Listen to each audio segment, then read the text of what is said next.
Hello everyone, आप सभी का बहुत बहुत स्वागत है इस चैनल में जिसका नाम है संजीव सर फिजिक्स। आज हम सब बात करने वाले हैं magnetic field on the axis of circular loop या कोइल कैरिंग करंट, जो एक एप्लीकेशन है बायो-सेवर्ट्स लॉ का। वीडियो शुरू करने से पहले एक रिक्वेस्ट है, इससे पहले के वीडियो को आप देख सकते हैं। पहले के वीडियो में बायो-सेवर्ट्स लॉ का वीडियो अपलोड किया गया है, आप उन वीडियोस को देख सकते हैं, लिंक डिस्क्रिप्शन में दिया जा रहा है। तो चलिए शुरू करते हैं आज का वीडियो।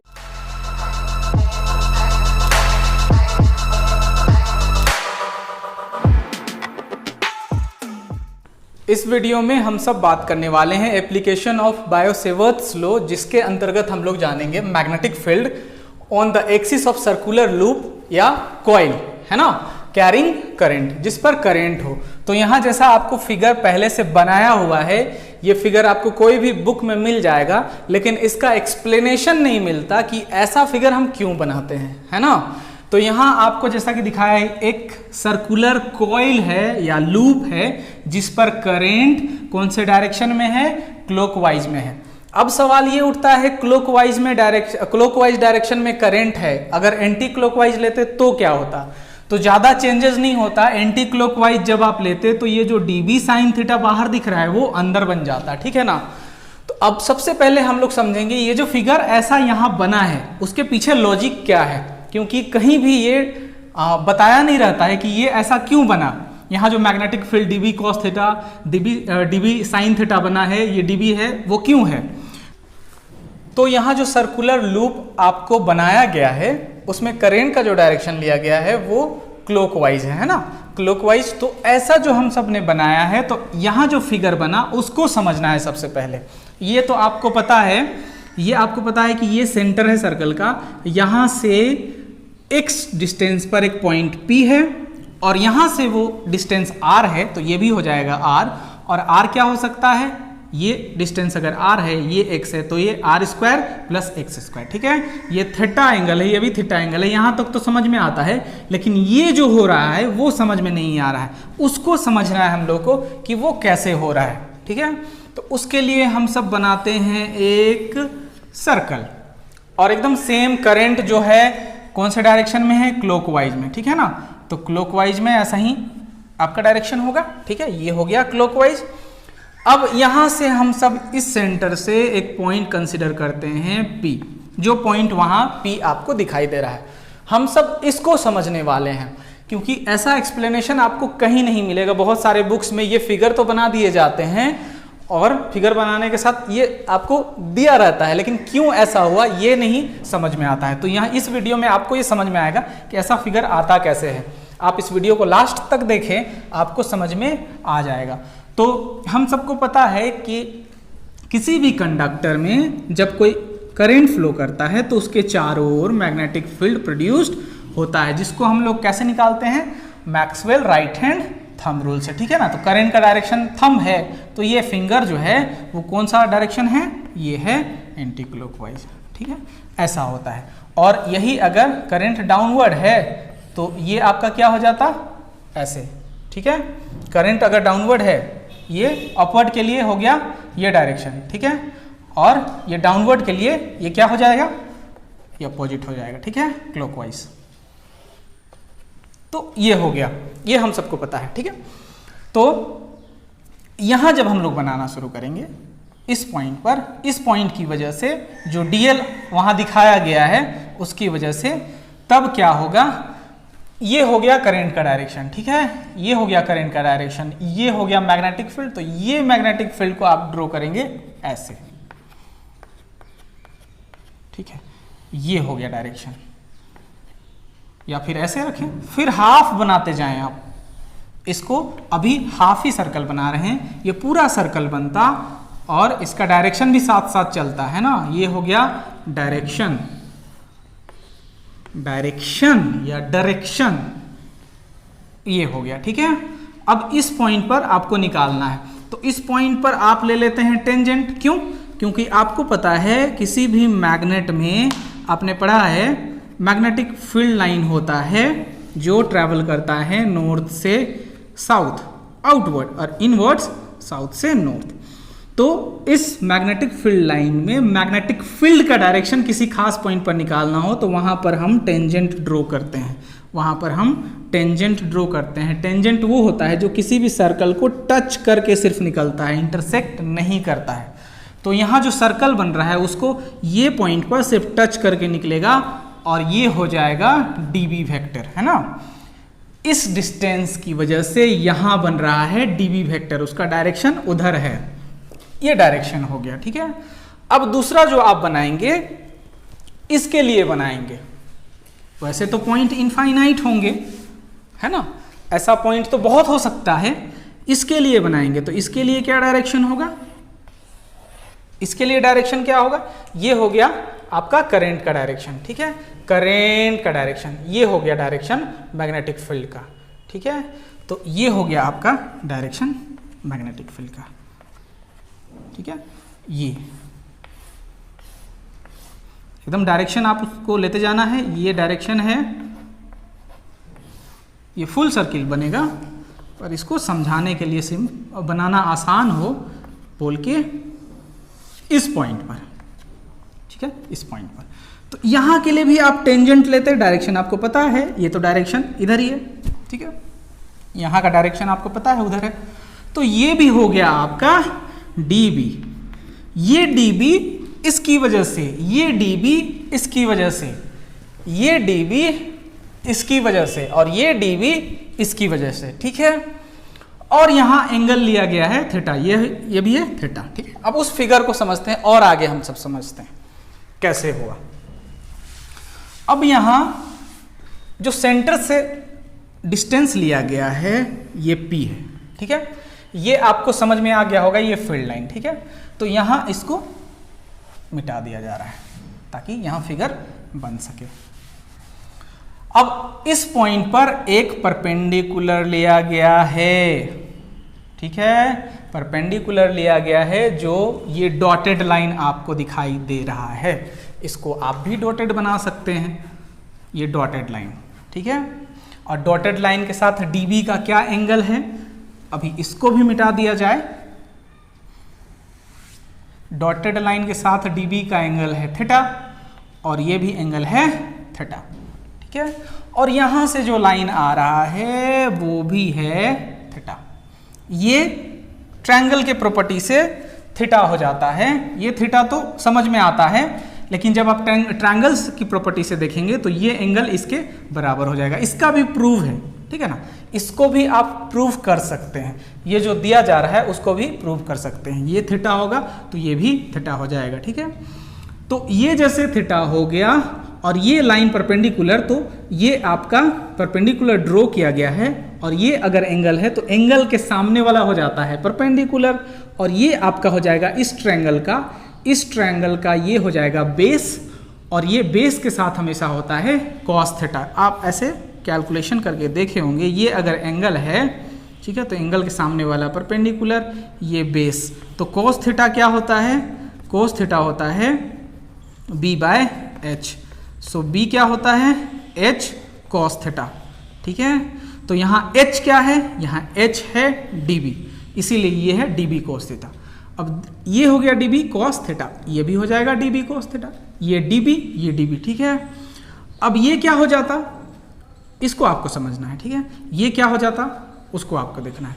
तो ये हो जाता, एंगल तो आपका ये है परपेंडिकुलर, ये हो जाता dB sin theta, dB sin theta अगर ये हो गया तो ये भी dB sin थीटा होगा और ये भी हो जाता आपका dB sin थीटा, जैसे कि dB sin थीटा ये हो गया, तो ये हुआ तो ये भी हो गया, ये हुआ तो ये हो गया। इसी तरह इनफाइनाइट जो होगा, जितने होंगे पॉइंट सबका एडिशन यहाँ होगा dB sin थीटा। और इस dB sin थीटा को अगर निकालना है टोटल तो आप इंटीग्रेट कर देंगे dB sin थीटा, तो आपको टोटल मैग्नेटिक फील्ड मिलना चाहिए, ठीक है ना, क्योंकि आपको एक पता हो जाए तो आप टोटल निकालने के लिए इंटीग्रेट कर देते हैं, ठीक है। तो इस तरह से ये फिगर आपको समझ में आ गया होगा। यहाँ हम सब शुरू करते हैं डेरिवेशन, जो बहुत ही छोटा सा डेरिवेशन है, ठीक है। ये आई होप कि ये आपको समझ में आ गया होगा, है ना। इसके लिए हम लोग लिखेंगे let us consider a circular coil of radius r carrying current, है ना। Let us consider a coil of radius r carrying current in कौन से डायरेक्शन में है, ये है आपका क्लॉकवाइज, क्लॉकवाइज डायरेक्शन। एक सवाल,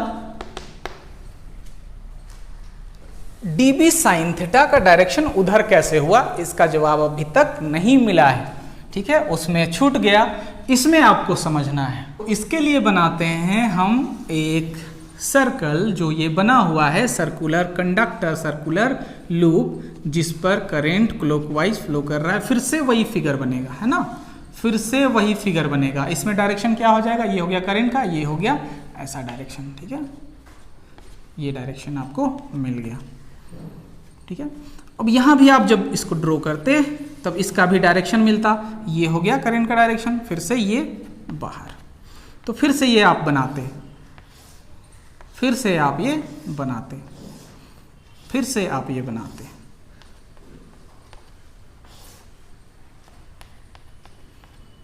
फिर जो बीच का होता उसका डायरेक्शन देखिए क्या होता, बाहर की ओर।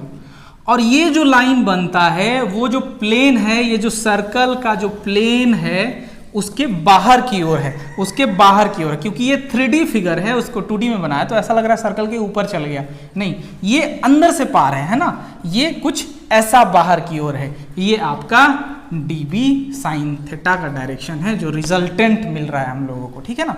तो ये आपको समझ में आ गया होगा।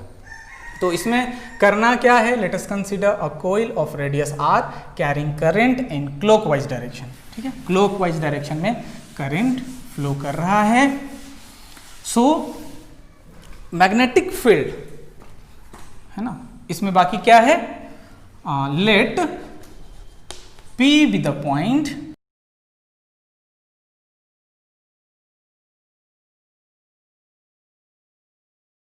let P be the point at a distance x from center of the circular coil where magnetic field is to be calculated. Magnetic field is to be calculated, ठीक है, यहां मैग्नेटिक फील्ड कैलकुलेट करना है।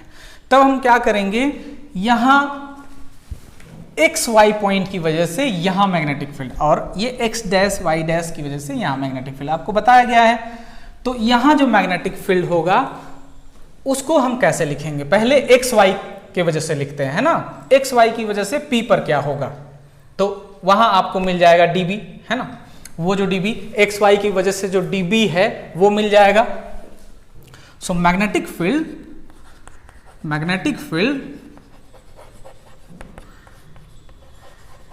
Due to current element, यहां सिर्फ dl vector लेते हैं, ठीक है ना, करंट एलिमेंट I और dl को मिलाकर होता है ना, dl जो क्या है एक्स वाई, क्या होगा dB, ठीक है, dB क्या होगा mu naught by 4 pi I dl, और यहां जो एंगल होता है ये एंगल लिया गया है फाई, जो होगा 90 डिग्री। उसको आपको समझना है, ये जो सर्कल है उससे जो लाइन जा रहा है वो बाहर की ओर जा रहा है, तो बाहर की ओर लाइन जाएगा तो उस लाइन के साथ सर्कल का एंगल 90 डिग्री होगा, ठीक है ना। आई dl साइन एंगल क्या है फाई, और डिस्टेंस क्या है r²। अब यहां आपको पता है कि फाई का वैल्यू कितना दिया गया है 90 डिग्री, तो वो हो जाएगा 1। आई dl साइन फाई हो गया 1 और ये हो गया r²। सो dB का वैल्यू मिल गया हम सबको mu naught by 4 pi I dl bye r², equation 1, ठीक है।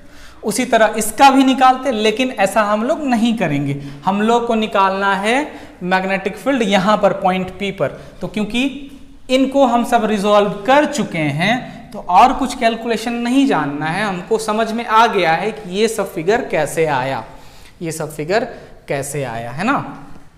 तो क्या करना है, यहां हम सबको निकालना है total magnetic field. So total magnetic field eight point P, total magnetic field eight point P, total magnetic field eight point P क्या हो जाएगा, यहां आपको बताया गया B तब निकलेगा जब dB साइन थीटा को आप इंटीग्रेट कर देंगे, क्योंकि ऐसा dB साइन थीटा तो बहुत होगा, है ना। dB साइन थीटा ऐसा कंपोनेंट की वजह से बहुत होगा, तो सबको इंटीग्रेट कर देंगे तो आपको मिल जाएगा B, है ना। तो यहां जो dB आपने लाया है उसको पुट करना है। B is equals to dB का जो वैल्यू आया, क्या आया है, mu naught by 4 pi, mu naught by 4 pi I dl, ठीक है, बाय आर स्क्वायर, और ये साइन थीटा, ठीक है। अब देखिए सारा यहां जो क्वांटिटी है वो कांस्टेंट है, किसको छोड़कर, dl को छोड़कर। सो क्या हो जाएगा, ये कौन सा क्यों आया, यूजिंग इक्वेशन 1। सो B क्या हो जाएगा, यहाँ mu naught by 4 pi, mu naught by 4 pi, आई बाहर हो जाएगा, आर स्क्वायर बाहर हो जाएगा, ये कांस्टेंट है, साइन थीटा बाहर हो जाएगा, और ये बच जाएगा dl।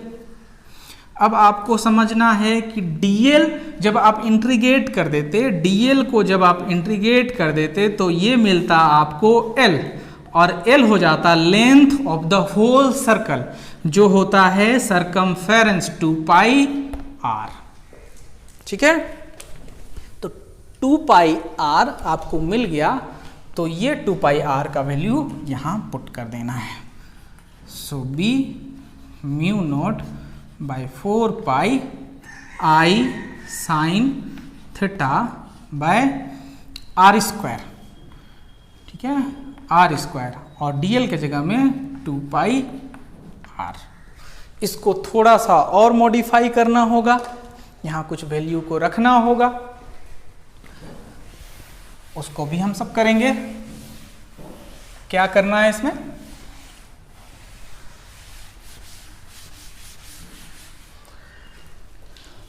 यहां से साइन थीटा का वैल्यू आपको निकलेगा, है ना। तो पहले एक बार इसको लिख लेते हैं अरेंज करके, B is equals to mu naught by 4 pi, ठीक है, और I 2 pi I r, 2 pi I r upon r square, और यहां बचा साइन थीटा। हम चाहते हैं साइन थीटा को रिप्लेस कर देना, तो साइन थीटा को रिप्लेस करेंगे तो साइन थीटा के इक्वल क्या मिलेगा, तो ये है थीटा, कोई भी ट्रायंगल आप कंसिडर कर लें, बराबर है बात, ये है थीटा, तो ये परपेंडिकुलर, ठीक है। तो इस केस में साइन थीटा क्या मिलेगा, साइन थीटा मिल जाएगा परपेंडिकुलर बाय हाइपोटेन्यूज, ठीक है। तो परपेंडिकुलर का वैल्यू कितना है, परपेंडिकुलर का वैल्यू है r, और हाइपोटेन्यूज का वैल्यू क्या है, under root r square plus x square, या फिर r, ठीक है, या फिर इसको लिख सकते थे r बाय क्या है ये r।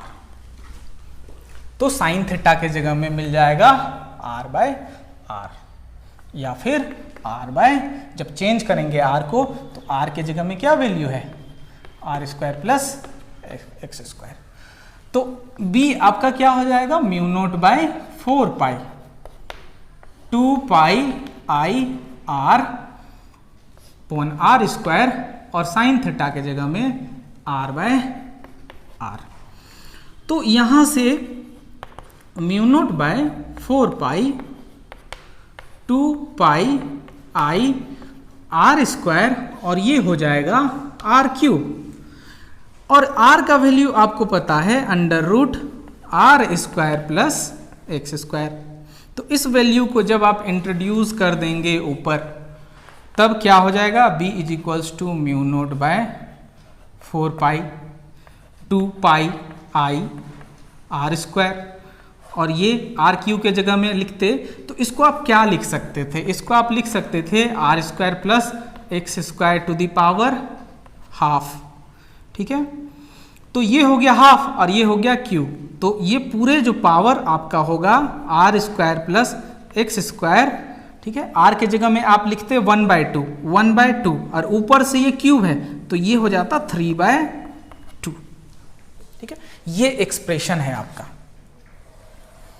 ये एक्सप्रेशन है मैग्नेटिक फील्ड आर। यहां जो बन रहा है, यहां total magnetic field total circle की वजह से, ये तो डीवी साइन थीटा तो सिर्फ इसकी वजह से है, इसकी वजह से है। ठीक है, टोटल सर्कल की वजह से जो फील्ड बन रहा है वो है बी यहां। ठीक है, अब यहां स्पेशल केस इंट्रोड्यूस आप कर सकते हैं। स्पेशल केस जब इंट्रोड्यूस करेंगे तो आपको एक नया एक्सप्रेशन देखने को मिलेगा। तो स्पेशल केस क्या हो सकता है, स्पेशल केस हो सकता है, देखिए आपको सबसे पहले इन सब का डायरेक्शन बहुत अच्छे से समझाया गया है।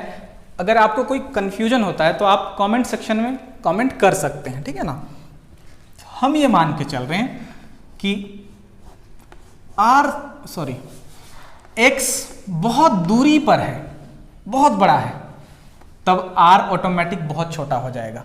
अगर ये जो पॉइंट P है वो बहुत दूर हो तो ये उसके तुलना में नेग्लिजिबल हो जाएगा। सो r can be neglected. What? R can be neglected only when x is much greater, बहुत ज्यादा हो। तब क्या लिखेंगे आप, तब ये जो एक्सप्रेशन है r square plus x square वो आपको क्या मिल जाएगा, अप्रॉक्स वो आपको सिर्फ मिलेगा एक्स स्क्वायर, क्योंकि आर को आपने ओमिट कर दिया, नेग्लेक्ट कर दिया। तो नया एक्सप्रेशन क्या मिलेगा, b is equals to mu naught by 4 pi. ठीक है, और ये 2 पाई आई आर स्क्वायर, और इसके जगह में r square plus x square के जगह में क्या मिल जाएगा, सिर्फ मिलेगा एक्स स्क्वायर, और ये पावर है 3/2, तो 3/2 ये हो गया कैंसल 2 आपको मिल गया म्यू नोट बाय 4 पाई। ठीक है, 2 पाई आई आर स्क्वायर, और यहां मिल गया एक्स सिर्फ क्यूब। तो ये एक्सप्रेशन हो गया है ना, ये एक्सप्रेशन हो गया मैग्नेटिक फील्ड का स्पेशल केस के साथ। अगर पॉइंट बहुत, ये इसको कैंसिल नहीं करना है, ये स्टैंडर्ड फॉर्मेट में रहने दीजिए। Mu naught by 4 pi standard है, इसका वैल्यू आपको पता है 10⁻⁷ टेस्ला मीटर एम्पियर इनवर्स। अब इसको आप एक और फॉर्मेट में लिख सकते थे, आई आर स्क्वायर क्या हो जाएगा, यहां पर आई, ठीक है, यहां पर आई आर स्क्वायर, तो अब उसको चेंज करके भी लिख सकते थे। अभी आप ये लिख सकते हैं एक्स क्यूब है। ठीक है, ये मैग्नेटिक फील्ड, इसको चेंज करके आप लिख सकते हैं। अगर आप सर्कल का एरिया लिखना चाहते तो एरिया क्या होता है, पाई आर स्क्वायर। तो पाई आर स्क्वायर की जगह में आप क्या लिख सकते हैं, आप लिख सकते हैं ए। 2 पाई आर स्क्वायर की जगह में क्या आ गया, ए आ गया, तो 2 आई ए बाय एक्स क्यूब। ठीक है, ये एक्सप्रेशन हो जाएगा एरिया के सेंस में। नेक्स्ट, अगर आप सेंटर पर कैलकुलेट करना चाहते हैं, यहां पर नहीं, यहां पर कैलकुलेट करना चाहते हैं, तो सेंटर पर कैलकुलेट करने के लिए आपको क्या जीरो करना पड़ेगा, आप आर जीरो करेंगे या एक्स जीरो करेंगे। तो ये सोचने वाली बात है। अगर आप आर जीरो करते हैं तो लूप पॉइंट में बदल जाएगा, फिर कॉन्सेप्ट खत्म, आपको एक्स को करना पड़ेगा जीरो। ठीक है, तो नेक्स्ट हम लोग लेते हैं स्पेशल केस, है ना। नेक्स्ट, सारे पॉइंट को, सारे फॉर्मूलाज को आप अच्छे से याद कर लें। Magnetic field at the centre, magnetic field at centre of the loop, centre of the coil और लूप कह सकते हैं। तो इसके लिए क्या करना पड़ेगा? इसके लिए अभी से पहले जो आपने एक्सप्रेशन लिखा था उसका हेल्प लेना पड़ेगा। आपने क्या लिखा था? B = μ0/4π, ठीक है। फिर लिखा था 2πi r², और यहां पर क्या था? यहां पर था r² + x², और ये जो पावर था वो था 3/2, ठीक है। तो सेंटर के लिए आपको r को 0 नहीं करना है, आपको करना है x को 0। लॉजिक क्या दिया गया? अगर आप r को 0 कर देंगे तो लूप बदल जाएगा पॉइंट में, तो फिर कॉन्सेप्ट खत्म हो जाएगा। सो x को 0 करेंगे तब क्या होगा? B = μ0/4π, ठीक है। 2πi r², और यहां क्या हो जाएगा? यहां x 0 आपने किया है, सो r का सिर्फ r बचेगा, ये तो 0 हो गया। r का स्क्वायर और ये स्क्वायर कैंसिल हो जाएगा, तो r का बचा क्यूब, सो ये स्क्वायर क्यूब, ये आपका μ0/4π, और साथ में क्या मिला? 2πi/r। सो सेंटर पर ये वैल्यू होगा μ0/4π, इसको आप याद रखें, 2πi/r, ये सेंटर का वैल्यू है। सो आई होप कि ये डेरिवेशन, ये कॉन्सेप्ट आपको पसंद आया होगा। आप इस वीडियो को लाइक कर सकते हैं, अपने दोस्तों के साथ शेयर कर सकते हैं, और अगर आप इस चैनल पर नए हैं तो आप हमारे चैनल संजीव सर फिजिक्स को सब्सक्राइब भी कर सकते हैं। Thank you so much for watching. अगर आपको कुछ भी कन्फ्यूजन है तो आप कमेंट सेक्शन में कमेंट कर सकते हैं। Thank you so much.